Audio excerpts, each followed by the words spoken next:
Hello hi നമസ്കാരം. ഇത് നിങ്ങൾ ടൈറ്റിലും തംബ്നെയിലും ഒക്കെ കണ്ടതുപോലെ ഒരു റോഡ് ട്രിപ്പാണ്. കോയമ്പത്തൂരിൽ നിന്ന് ഇന്ന് ഞങ്ങൾ ഡേ 1 കോട്ടയം വരെ പോകുന്നു. കോട്ടയത്താണ് ഞങ്ങളുടെ വീട്. അവിടെ സ്റ്റേ ചെയ്ത് നാളെ കോട്ടയത്തു നിന്ന് വർക്കലേക്ക് പോകുന്നു. അപ്പം ഞാനൊരു ചെറിയൊരു ട്രാവൽ വ്ളോഗ് പോലെ ഷൂട്ട് ചെയ്യാമെന്ന് വിചാരിച്ചു. ഇത് ഷൂട്ട് ചെയ്യുന്ന സമയത്ത് എനിക്കിത് പോസ്റ്റ് ചെയ്യുമെന്ന് യാതൊരു ഉറപ്പുമില്ല. ഇത് എഡിറ്റ് ചെയ്യാൻ വേണ്ടി ഇരുന്നപ്പോൾ മാത്രമാണ് എനിക്കിത് ചിലപ്പം ഞാൻ പോസ്റ്റ് ചെയ്യുമായിരിക്കും എന്ന് തോന്നുന്നത്. ഞങ്ങൾ പൊതുവേ നാട്ടിലേക്ക് പോകുന്നത് വണ്ടിക്ക് തന്നെയായിരുന്നു. പക്ഷേ ഇപ്പോൾ പാലക്കാട് മുതൽ മൂവാറ്റുപുഴ വരെ പല സ്ഥലത്തായിട്ട് അണ്ടർ പാസേജിൻ്റെയും മൂവാറ്റുപുഴ റോഡിൻ്റെയും ഒക്കെ പണി നടക്കുന്നത് കൊണ്ട് കുറേ ആയിട്ട് ഞങ്ങൾ ട്രെയിനിനാണ് പോകുന്നത്. ഞങ്ങളങ്ങനെ പെട്രോൾ അടിക്കാനും വണ്ടിയുടെ ടയറിൻ്റെ എയർ ചെക്ക് ചെയ്യാനും ഒക്കെ ആയിട്ട് നിർത്തിയിരിക്കുകയാണ്. അതാണ് നമ്മുടെ ഫസ്റ്റ് സ്റ്റോപ്പ്. വാളയാർ എത്തുന്നതിന് മുമ്പുള്ളൊരു പമ്പിൽ നിന്നാണ് അടിക്കുന്നത്. എല്ലാവർക്കും അറിയുന്ന കാര്യം തന്നെയായിരിക്കും. പക്ഷേ 6 രൂപയോ 5 രൂപയോ 6 രൂപയോ വ്യത്യാസമുണ്ട് കേരളത്തിലും തമിഴ്നാട്ടിലും പെട്രോളിന് കുറച്ചുകൂടെ വിലക്കുറവാണ് ഇവിടെ. അപ്പോൾ പൊതുവേ നാട്ടിൽ പോകുമ്പോൾ ഞങ്ങൾ ഫുൾ ടാങ്ക് ഇവിടുന്ന് അടിച്ചിട്ട് പോവുക ചെയ്യുക. എനിക്ക് ഭയങ്കര ഇഷ്ടമുള്ളൊരു കാഴ്ചയാണ് ഈ വാളയാർ ടു പാലക്കാട് റോഡ്. ഫ്രണ്ടിലിങ്ങനെ മഞ്ഞ് മൂടി കിടക്കുന്നത് പോലെ കിടക്കുന്ന മലകൾ, 2 സൈഡിലും മരങ്ങൾ, അതിൽ നമ്മളൊരു 100-110 സ്പീഡിൽ വണ്ടി പോകുന്നു. ഭയങ്കര ഭംഗിയാണ്, ഒരു വല്ലാത്തൊരു ഫീലാണത്. എനിക്കൊരുപാട് ഇഷ്ടമാണ്. പെട്രോൾ അടിച്ചു കഴിഞ്ഞാൽ പിന്നെ ഞങ്ങളുടെ അടുത്ത സ്റ്റോപ്പ് എന്ന് പറയണത് വാളയാറുള്ളൊരു A-to-B KFC ജോയിൻസ് ഉണ്ട്. അവിടെ ഭക്ഷണം കഴിക്കലാണ്. ചിലപ്പോൾ ഊണ് കഴിക്കാൻ തോന്നുകയാണെങ്കിൽ ഞങ്ങൾ നേരെ A-to-Bയിലേക്ക് പോകും, അല്ലെങ്കിൽ KFC. ഇന്നെന്തായാലും ഞങ്ങൾക്ക് KFC കഴിക്കാനുള്ള മൈൻഡായിരുന്നു വീട്ടിൽ നിന്ന് ഇറങ്ങുമ്പോൾ തന്നെ. ഞങ്ങൾ 2 പേരും ഇവിടുത്തെ KFCയിലെ ഫ്രഞ്ച് ഫ്രൈസിൻ്റെ ഫാൻസാണ്. കുറച്ചുകൂടെ ക്രിസ്പിയാണ് ഇവിടുത്തെ ഫ്രഞ്ച് ഫ്രൈസ് എന്ന് എനിക്ക് തോന്നാറുണ്ട്. അതോ ഇനി നാട്ടിൽ നിന്ന് മേടിച്ചിട്ട് പൊതുവേ അവിടെ ഇരുന്ന് നമ്മൾ കഴിക്കാറില്ല, വീട്ടിൽ കൊണ്ടുപോയി കഴിക്കുന്നതുകൊണ്ടാണോ എന്നറിയില്ല കേട്ടോ. എന്തായാലും ഇവിടെ നിന്ന് കഴിച്ച് റെസ്റ്റ് റൂമൊക്കെ യൂസ് ചെയ്ത് ഞങ്ങൾ അവിടെ നിന്ന് ഇറങ്ങി. ഇനി ഞങ്ങൾ വേറെ എവിടെയും പൊതുവേ നിർത്താറില്ല. എങ്ങാനും ടയേർഡായിട്ട് വല്ലതും തോന്നുകയാണെങ്കിൽ മാത്രമേ നിർത്താറുള്ളൂ. വെള്ളമൊക്കെ ഞങ്ങൾ ഓൾറെഡി കയ്യിൽ കരുതിയിട്ടുണ്ടാകും. ഇതാണ് കേട്ടോ ഞാൻ പറഞ്ഞ ഫ്രണ്ടിൽ മല, 2 സൈഡിലും മരങ്ങൾ. എൻ്റെ ഹസ്ബൻഡ് ജനിച്ചതും പഠിച്ചതും വളർന്നതും ഒക്കെ നോർത്ത് ഇന്ത്യയിലാണ്. കുറച്ച് വർഷങ്ങളായിട്ടേ ഉള്ളൂ അവർ കേരളത്തിൽ വന്ന് സെറ്റിലായിട്ട്. അപ്പോൾ A.R. റഹ്മാൻ്റെ റോജയിലെ പാട്ട്, അലൈ പായിതയിലെ സോങ്സ് അതെല്ലാം ഹിന്ദിയിൽ റീമെയ്ഡ് ആണല്ലോ. ഞാൻ തമിഴാണ് കേൾക്കാറ്. ഞാൻ തമിഴ് സോങ്സ് പ്ലേ ചെയ്യും, പുള്ളി അത് ഹിന്ദിയിൽ പാടും. അതാണ് ഇനി ഈ റോഡ് ട്രിപ്പിലെ അടുത്ത കലാപരിപാടി. ഇത് സ്ഥിരമാണ് ഇവിടെ.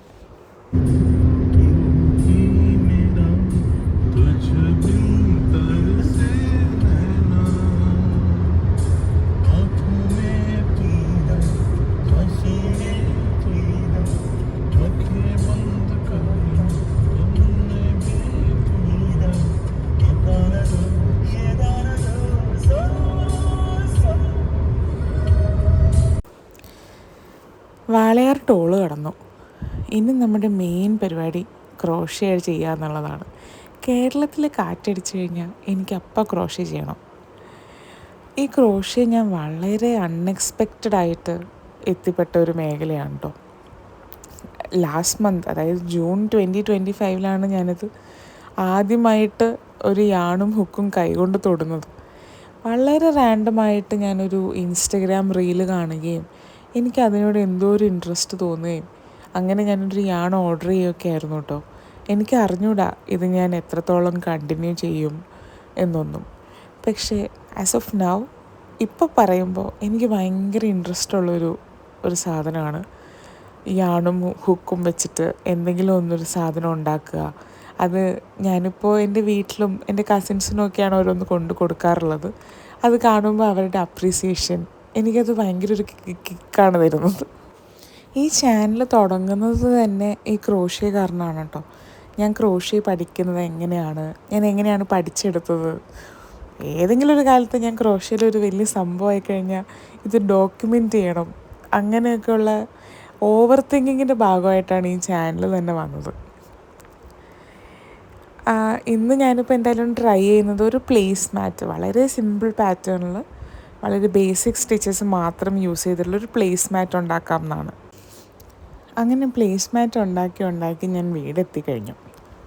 ഇന്നിനി നമ്മളിവിടെ സ്റ്റേ ചെയ്ത് നാളെ പോയി എൻ്റെ അനിയനെയും എൻ്റെ കസിൻസ് 2 പിള്ളേരെയും ഒക്കെ പിക്ക് ചെയ്തിട്ട് ആണ് ഞങ്ങൾ വർക്കലയ്ക്ക് പോകുന്നത്.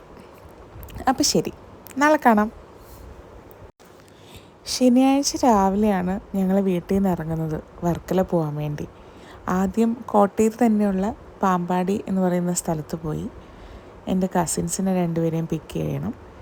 പിന്നെ ചെങ്ങന്നൂർ പോയി എൻ്റെ അനിയനെയും പിക്ക് ചെയ്തിട്ട് വേണം വർക്കലയ്ക്ക് പോകാൻ. ഞങ്ങൾ 5 പേരാണ് പോകുന്നത്. ഇതൊരു വ്ളോഗായിട്ട് ഷൂട്ട് ചെയ്യുന്ന കാര്യം എൻ്റെ മനസ്സിൽ കൂടെ പോയപ്പോൾ തന്നെ അതാദ്യം ഞാൻ വേണ്ട എന്ന് വെക്കാൻ കാരണം എൻ്റെ കസിൻസ് സമ്മതിക്കില്ല എന്ന് വിചാരിച്ചിട്ടായിരുന്നു. അവർക്കിഷ്ടമുണ്ടാവില്ല ക്യാമറയിൽ വരാൻ എന്നൊക്കെ വിചാരിച്ചിട്ട്. പക്ഷെ അവരോട് ഞാൻ വിളിച്ച് സംസാരിച്ചപ്പോൾ അവർ രണ്ടുപേരും ഭയങ്കര എക്സൈറ്റഡ് ആയിരുന്നു. അപ്പം തന്നെ എനിക്ക് കുറച്ച് കോൺഫിഡൻസ് കൂടിയ പോലെ എനിക്ക് തോന്നുന്നു. നമ്മളിപ്പോൾ അവിടെ എത്തി. ഇനി അവരെ 2 പേരെയും കൂടെ പിക്ക് ചെയ്തിട്ട് പതുക്കെ നമ്മൾ ഇവിടുന്ന് ഇറങ്ങും. അശ്വർ എൻ്റെ വ്ളോഗിന് ഹായ് പറയൂ.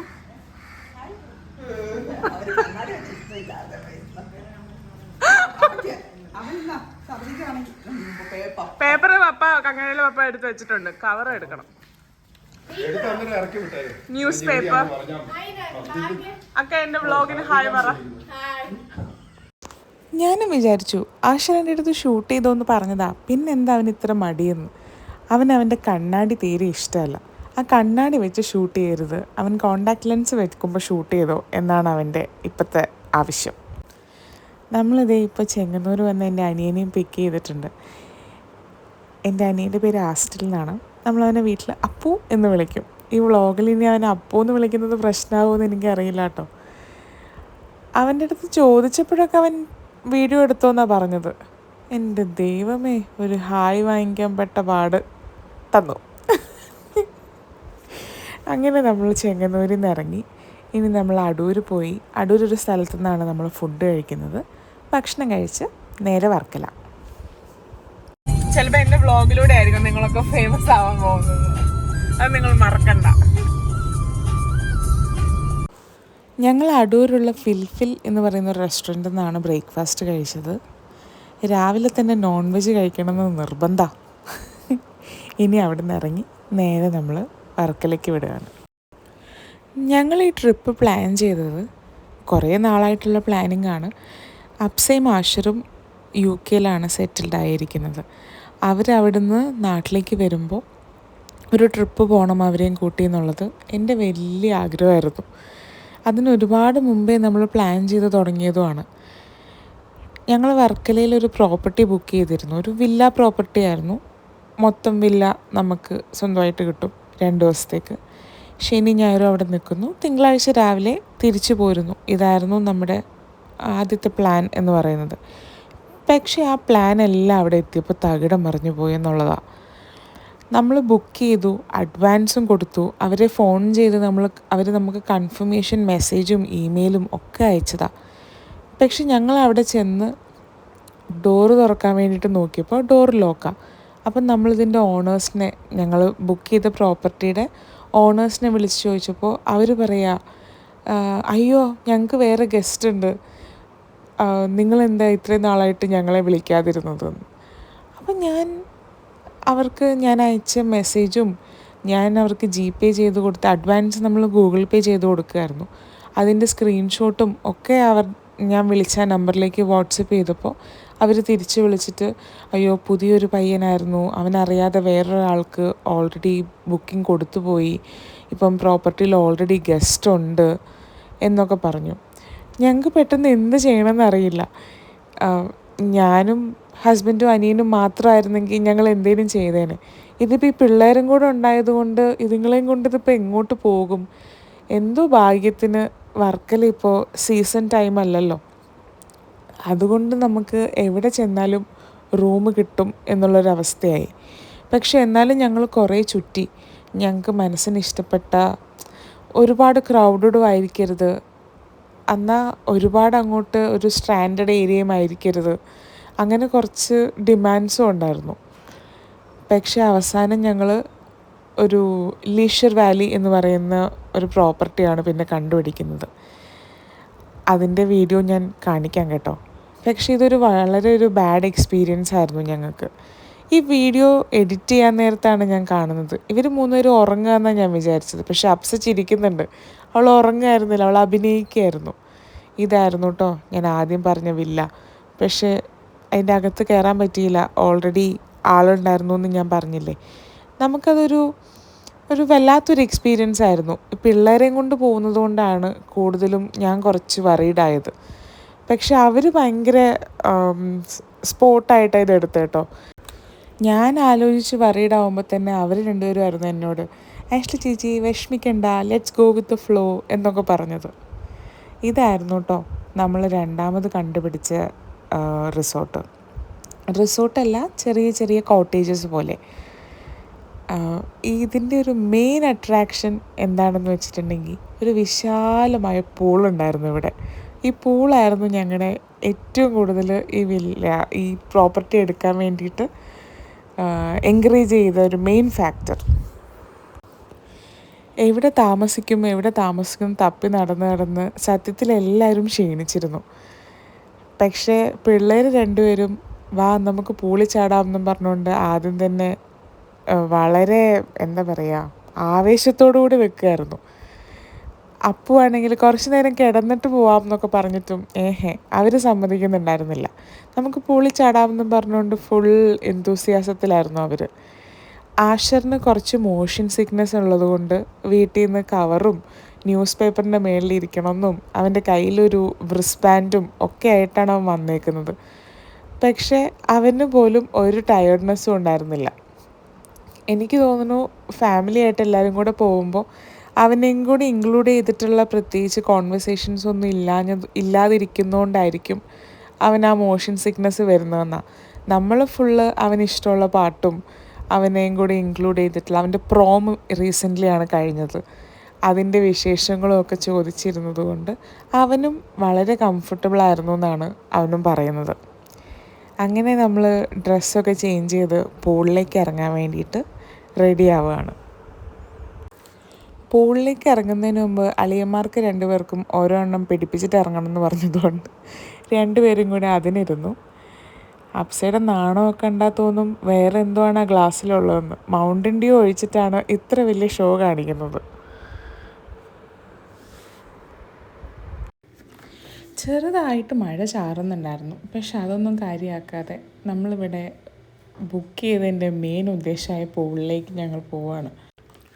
ഞാനും അപ്പും കുഞ്ഞായിരിക്കുമ്പോൾ തന്നെ ഞങ്ങളുടെ വെക്കേഷൻ ടൈമിലായിരുന്നു പപ്പ സൗദിയിൽ നിന്ന് വന്നുകൊണ്ടിരുന്നത്. പപ്പ ആ സമയത്ത് സൗദിയിലാണ് വർക്ക് ചെയ്തുകൊണ്ടിരുന്നത്. അപ്പം ഞങ്ങളുടെ ഏക ഒരു ഡിമാൻഡ് പപ്പ ഞങ്ങൾക്ക് നീന്തൽ പഠിക്കണം എന്ന് മാത്രമായിരുന്നു. ഞങ്ങളുടെ വീട് പമ്പയാറിൻ്റെ തീരത്തായതുകൊണ്ട് തന്നെ പപ്പ ഞങ്ങളെ വെക്കേഷൻ ടൈമിൽ ഡെയിലി നീന്തൽ പഠിക്കാൻ കൊണ്ടുപോകുമായിരുന്നു. അങ്ങനെയാണ് ഞങ്ങൾ രണ്ടുപേരും നീന്താൻ പഠിക്കുന്നത്. പക്ഷേ അതൊരു ബിഗ്ഗസ്റ്റ് ഫ്ലെക്സ് ആട്ടോ എൻ്റെ. ഞാൻ ആറിൻ്റെ മുമ്പിൽ ആൾ കളിക്കുന്നത് എനിക്ക് നീന്താൻ അറിയാമെന്നും പറഞ്ഞുകൊണ്ടാണ്. പക്ഷേ ഈ നീന്താൻ അറിയുന്നത് കാരണം 2018 വെള്ളപ്പൊക്കത്തിൽ ഞങ്ങൾക്ക് ഗുണങ്ങൾ മാത്രമേ ഉണ്ടായിട്ടുള്ളൂ. അത് വേറെ കഥ. അങ്ങനെ ഞങ്ങളൊരു തീരുമാനത്തിലെത്തി, എല്ലാവരും വെള്ളത്തിൽ ഫ്ലോട്ട് ചെയ്ത് കിടക്കണം, എന്നിട്ട് നമുക്ക് ഒരു റീലെടുക്കാം, ടൈറ്റാനിക്കിലെ ഒരു സീൻ റീലാക്കി എടുക്കാമെന്ന്. പക്ഷേ എല്ലാവരും വെള്ളത്തിൽ ഫ്ലോട്ട് ചെയ്ത് കിടന്നു. ജാക്കും റോസും ആവാൻ മറന്നുപോയി. സാരമില്ല, നാളെ ആവട്ടെ. അങ്ങനെ ഞങ്ങൾ പൂളിൽ നിന്ന് കയറി ഒരു ഓട്ടോ ഒക്കെ വിളിച്ച് ഞങ്ങളിപ്പോൾ ക്ലിഫിലേക്ക് പോയിക്കൊണ്ടിരിക്കുകയാണ്. ഈ ട്രിപ്പിൽ ഞങ്ങൾ ഒത്തൊരുമയോടെ ഉണ്ടായിരുന്നത് എല്ലാവരും ബീച്ച് ഫാൻസ് ആണെന്നുള്ളതാണ്. ആർക്കും ശരീരം നനങ്ങി ട്രക്കിങ്ങൊന്നും വയ്യ. അപ്പോൾ പിന്നെ എല്ലാവരും സൺസെറ്റ് കാണാൻ വേണ്ടിയിട്ടിരുന്നു. പക്ഷെ നല്ല മഴക്കാറായിരുന്നു, സൂര്യൻ്റെ പൊടി പോലും ഇല്ല. പിന്നെ ഇനിയിപ്പോൾ സൺസെറ്റ് ഇല്ലാത്ത സ്ഥിതിക്ക് അത് മാത്രമല്ല, അവിടെയെല്ലാം അവർ കയറ് കെട്ടിയിട്ടേക്കുമായിരുന്നു അപ്പുറത്തേക്ക് ക്രോസ് ചെയ്യാതിരിക്കാൻ വേണ്ടി. അതുകൊണ്ട് ഞങ്ങൾ ബീച്ചിലൊന്നും ഇറങ്ങിയില്ല. സൺസെറ്റും കിട്ടുന്നില്ല, ബീച്ചിലിറങ്ങാനും പറ്റിയില്ല. അപ്പോൾ പിന്നെ ഇനി അടുത്ത നോട്ടം എന്ന് പറയുന്നത് ഭക്ഷണമാണല്ലോ. ഞാൻ ഇതിന് മുന്നേ 2 പ്രാവശ്യം വർക്കല പോയിട്ടുണ്ട്. ഒന്ന് ഞാനും ബിനോയും പോയിട്ടുണ്ട്, അതല്ലാതെ ഞാൻ മാത്രമായിട്ടും പോയിട്ടുണ്ട്. അപ്പോഴൊക്കെ എൻ്റെ മെയിൻ ഇൻട്രസ്റ്റ് എന്ന് പറയുന്നത് അവിടെ കുറച്ച് നല്ല ഫുഡ് സ്പോട്ട്സ് ഉണ്ട്, അവിടെ പോയി ഭക്ഷണം കഴിക്കുക. സീ ഫുഡ് ലവേഴ്സാണ് ഞങ്ങൾ 5 പേര്. അതുകൊണ്ട് പിന്നെ നല്ല ഭക്ഷണം കഴിക്കാം എന്നുള്ള തീരുമാനത്തിൽ ഞാൻ ഇതിന് മുമ്പ് പോയപ്പോൾ കഴിച്ചിട്ടുള്ള ബ്ലാക്ക് ബീച്ച് റെസ്റ്റോറൻറ്റ്, ക്ലിഫിൽ പോയിട്ടുള്ള എല്ലാവർക്കും അറിയുന്നുണ്ടാകും, അവിടേക്ക് നടന്നുകൊണ്ടിരിക്കുകയാണ്. എനിക്ക് ഇവരുടെ ഏറ്റവും ഇഷ്ടമുള്ള ഒരു ഫുഡ് ഐറ്റം എന്ന് പറയുന്നത് കലമരി ഫ്രൈസാണ് കേട്ടോ. കൂന്തൽ, നമ്മൾ സ്ക്വിഡ്. അപ്പം ഞാൻ അപ്സൈഡ് ആഷറിനോട് നേരത്തെ പറഞ്ഞിരുന്നു ഞാൻ സ്ക്വിഡ് ഓർഡർ ചെയ്യും, നമ്മൾ കഴിക്കണം, അവിടുത്തെ ഭയങ്കര ടേസ്റ്റാണെന്നൊക്കെ.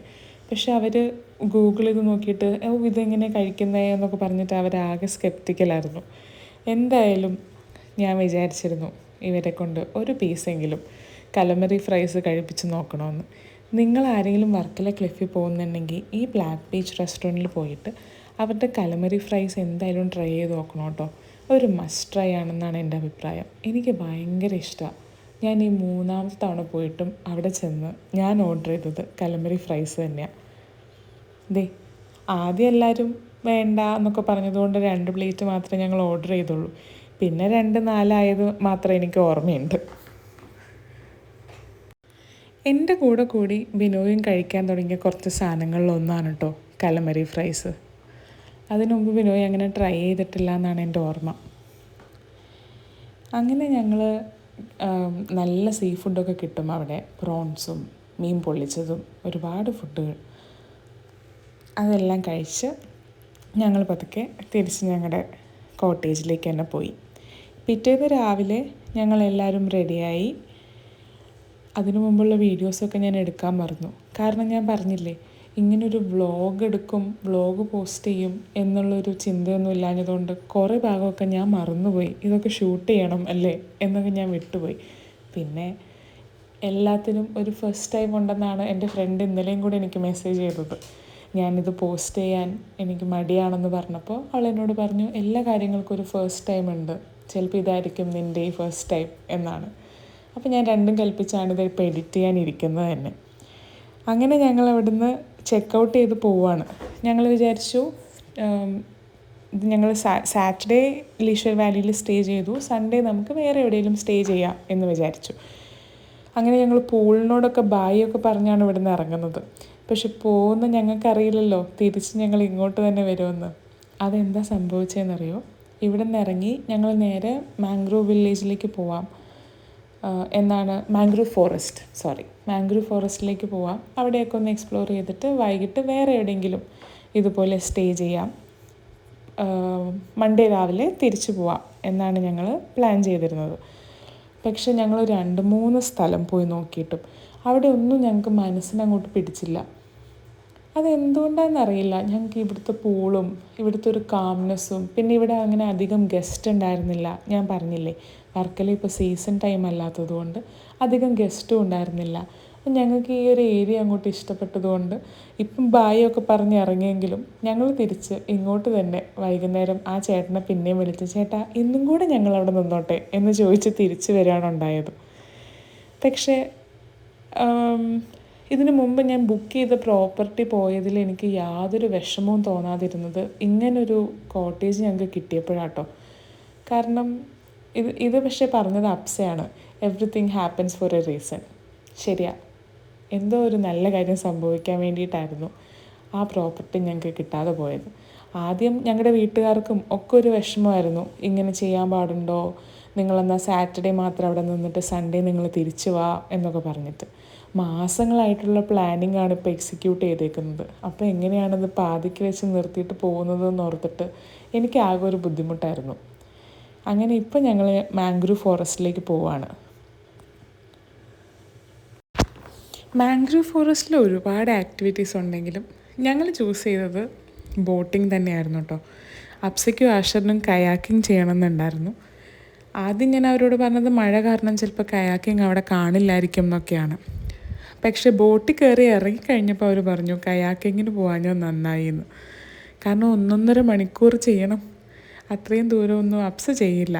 പിന്നെ ആഷർ ഒറ്റയ്ക്ക് കയാക്കേണ്ടി വരും. അതുകൊണ്ട് ഈ ബോട്ടിംഗ് ഒരു ഫാമിലി ബോട്ടിംഗ് ആയിരുന്നു ഞങ്ങൾ ചെയ്തത്. ഒരു വേറെ എക്സ്പീരിയൻസ് ആയിരുന്നു കേട്ടോ മാംഗ്രൂവ് ഫോറസ്റ്റിൻ്റെ ഉള്ളിൽ കൂടെ പോകുന്നത്. ഞാൻ തീരെ എക്സ്പെക്റ്റ് ചെയ്തിട്ടുണ്ടായിരുന്നില്ല. ഇൻസ്റ്റഗ്രാം റീൽസിലൊക്കെ ഞാനിങ്ങനെ കണ്ടിട്ടുണ്ട്, രണ്ട് സൈഡിലും മരങ്ങൾ ഇങ്ങനെ ബ്രാഞ്ചസ് കിടക്കുന്നു, അതിൻ്റെ അടിയിൽ കൂടെ തോണിയിലിങ്ങനെ പോകുന്നു. അങ്ങനെയൊക്കെ ഞാൻ ഇൻസ്റ്റഗ്രാം റീൽസ് കണ്ടിട്ടുണ്ടെങ്കിലും റീൽസിനേക്കാളും കൂടുതൽ അതിനോട് നീതി പുലർത്തുന്ന രീതിയിലായിരുന്നു ആ ഒരു അനുഭവം എനിക്ക് തോന്നിയത്.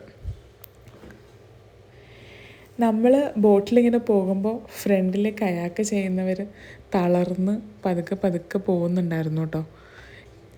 എന്നാൽ ആദ്യം തുടങ്ങുന്ന മനുഷ്യർക്ക് നല്ല ആവേശമായിരുന്നു. കുറച്ച് അങ്ങോട്ട് പോയി കഴിയുമ്പോഴത്തേനും എല്ലാവരും തളർന്നു തുടങ്ങിയിട്ടുണ്ടായിരുന്നു.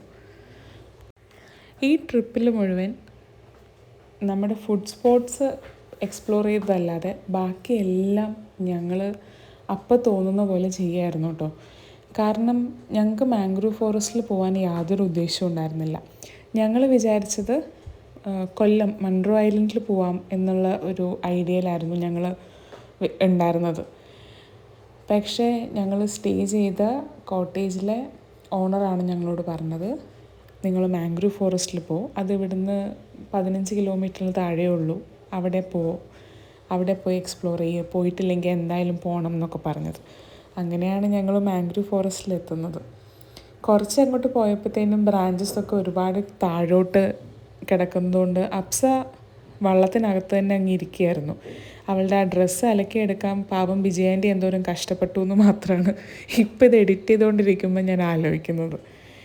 അങ്ങനെ ഞങ്ങൾ ബോട്ടിങ്ങൊക്കെ കഴിഞ്ഞ് അവിടെ അടുത്ത് തന്നെയുള്ള ഒരു ഷാപ്പിൽ കയറി. അവിടെ കയറി ഇതുപോലെ നല്ല സീ ഫുഡും പൊറോട്ടയും ഒക്കെ കഴിച്ച് ഞങ്ങൾ പതുക്കെ തിരിച്ച് ഞങ്ങളുടെ കോട്ടേജിലേക്ക് തന്നെ പോവുകയുണ്ടായത്. ഞാൻ പറഞ്ഞില്ലേ, കോട്ടേജിൽ നിന്ന് പോരുമ്പോൾ ഫുള്ള് ടാറ്റ ബൈ ബൈ ഒക്കെ പറഞ്ഞ് പോയിട്ട് തിരിച്ച് പോകുന്ന വഴിക്ക് ഞങ്ങൾ ഒരുപാട് സ്ഥലത്ത് പല കോട്ടേജുകളും ഞങ്ങൾ തപ്പി. പക്ഷെ അതൊന്നും ഞങ്ങൾക്ക് സെറ്റായില്ല.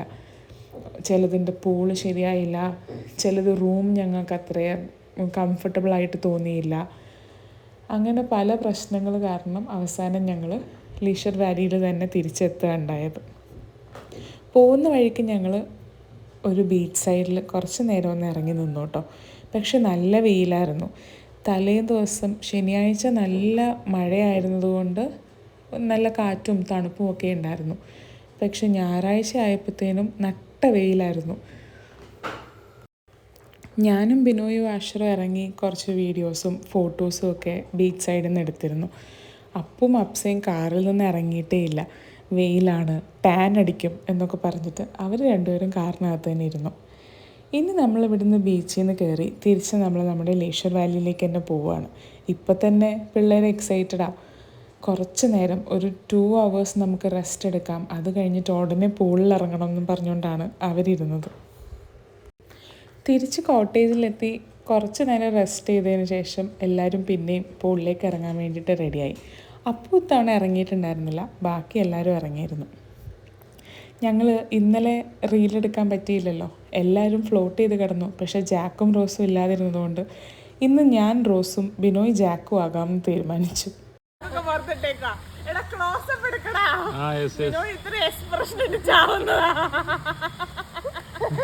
ചിരിക്കാതെ പിന്നെ അയ്യോ ഇല്ല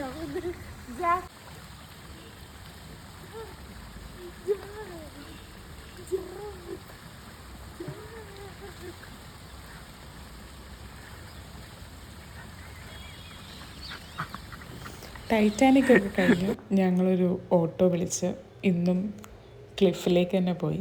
ഇന്ന് ഞങ്ങൾ ഒരു ചേഞ്ചിന് പോയത് ഡാർജിലിംഗ് കഫേയിലായിരുന്നു. ഇതിന് മുമ്പ് ഞാൻ ഡാർജിലിംഗ് കഫേയിൽ പോയിട്ടില്ല. പക്ഷേ എൻ്റെ 2 ഫ്രണ്ട്സ് വർക്കല പോയിട്ട് വന്നിട്ട് എന്നോട് പറഞ്ഞിരുന്നു നെക്സ്റ്റ് ടൈം പോകുമ്പോൾ ഡാർജിലിംഗ് കഫേയിൽ പോയിട്ട് ഫുഡ് ട്രൈ ചെയ്യണമെന്ന്. അവിടുത്തെ ആംബിയൻസ് ഭയങ്കര രസമായിരുന്നു കേട്ടോ. ഞാൻ സത്യത്തിൽ ഈ ട്രിപ്പ് ഒരുപാട് എൻജോയ് ചെയ്തു. ഒരുപാട് ബുദ്ധിമുട്ടുകൾ ഉണ്ടായിരുന്നെങ്കിലും ഞങ്ങളെല്ലാവരും അതിൽ ഒരുമിച്ച് നമുക്ക് പോകുന്ന പോലെ പോട്ടെ എന്നൊരു ആറ്റിറ്റ്യൂഡിലായിരുന്നു നിന്നത്. പിള്ളേരെയും കൊണ്ട് വന്നപ്പോൾ അവരുടെ പേരൻസ് വിളിച്ചിട്ട് അല്ലെങ്കിൽ കുഴപ്പമില്ല നിങ്ങൾ തിരിച്ചു പോരെ എന്ന് പറഞ്ഞപ്പോൾ അത് കേൾക്കാതെ നിന്നതായിരുന്നു ഏറ്റവും ബെസ്റ്റ് ഡിസിഷൻ എന്ന് എനിക്ക് തോന്നുന്നു. ഞങ്ങൾ കുറേ മാസമായിട്ട് പ്ലാൻ ചെയ്തൊരു ട്രിപ്പ് നടത്തിയെടുത്തതിൻ്റെ ഫുൾ സന്തോഷവും ഞങ്ങൾക്കുണ്ടായിരുന്നു. ഇനി അടുത്ത കലാപരിപാടി അപ്പുവിനെ കൊണ്ട് പീനക്കൊലാഡോ ട്രൈ ചെയ്യിപ്പിക്കുക എന്നുള്ളതായിരുന്നു. അപ്പു ആദ്യമായിട്ടാണെന്ന് തോന്നുന്നു കോക്ടെയിൽ കുടിക്കുന്നത്.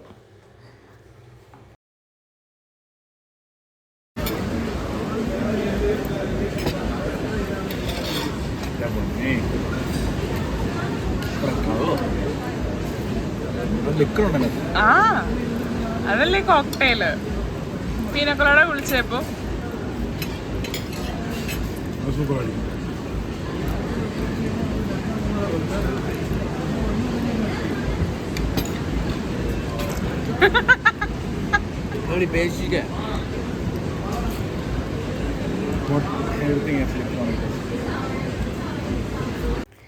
ഞങ്ങളെല്ലാവരും തിരിച്ച് വീട്ടിൽ പോയി. ഇവിടുന്ന് കസിൻ്റെ കാറും എടുത്ത് പോയി. അപ്സയാഷനെയും ഡ്രോപ്പ് ചെയ്ത് ഞങ്ങളും വീട്ടിലേക്ക് പോവുകയാണ്. നാളെ രാവിലെ ഞങ്ങൾ തിരിച്ച് കോയമ്പത്തൂർക്ക് പോകും. ഇനി ഞങ്ങൾ ചെന്ന് ഞങ്ങളുടെ പപ്പയുടെ അടുത്ത് ഈ ദുരന്തങ്ങളെല്ലാം ഒരു സോഫയിലിരുന്ന് പറയുന്ന ഭാഗമാണിത്. അപ്പോൾ ശരി, വേറൊരു വ്ളോഗുമായിട്ട് കാണാമേ.